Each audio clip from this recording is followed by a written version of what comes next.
কৃষির আধুনিকায়ন ও গ্রামীণ অর্থনীতিকে শক্তিশালী করতে পদ্মা ব্যারেজ নির্মাণ প্রকল্প হাতে নেওয়া হয়েছে বলে জানিয়েছেন ফরিদপুর ১ আসনের সাবেক সংসদ সদস্য ও কেন্দ্রীয় কৃষক দলের সহ-সভাপতি খন্দকার নাসিরুল ইসলাম। গতকাল শুক্রবার বিকেলে ফরিদপুরের আলফাডাঙ্গা উপজেলার পাঁচুরিয়া ইউনিয়ন বিএনপির দ্বিবার্ষিক সম্মেলনে প্রধান অতিথির বক্তব্যে তিনি কথা বলেন।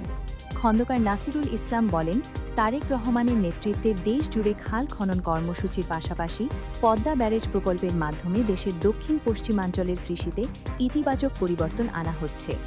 ফ্যামিলি কার্ড নিয়ে অতীতে যারা বিদ্রূপ করেছিল, আজ তারাই এই সুবিধার জন্য যোগাযোগ করছে দাবি করে তিনি বলেন, এই কর্মসূচির মাধ্যমে প্রতিটি ঘরে স্বস্তি ফিরিয়ে আনার কাজ চলছে।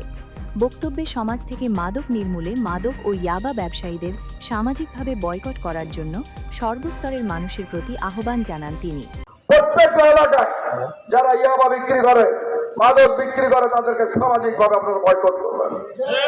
তাদের সঙ্গে কথা বলবেন না, তাদের সঙ্গে আত্মীয়তা করবেন না, তাদের বাড়িতে যাবেন না, একসঙ্গে বসে চা খাবেন না।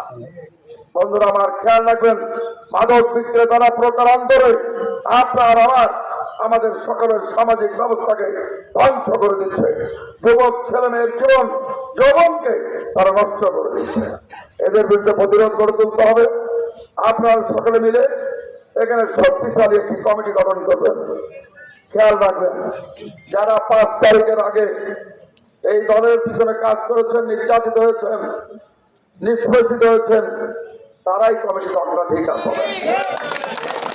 যারা এসেছেন এই হাবিজারের মতো ভুল স্বীকার করেছেন, তারাও থাকবেন। ভুল করে ভুল স্বীকার করাটা, সেটা একটা মহত্বের লক্ষণ আমি মনে করি।